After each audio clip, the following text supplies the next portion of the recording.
Hello guys, welcome to my YouTube channel and welcome to another simple tutorial video on this channel. And today I'm going to show you how you can copy your YouTube channel link from your mobile device. So without any delay, let's start the video. And first of all, open your browser. Any browser will do, but Chrome is the best for this option.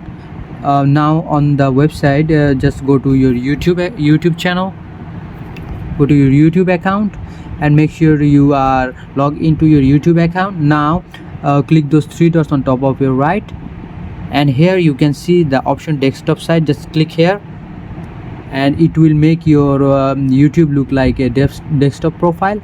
And now on top of your right screen you can see your profile icon. Just click that profile icon and now select the settings option here. Just select that option, and now on left side you can see advanced settings. Just click that advanced settings option,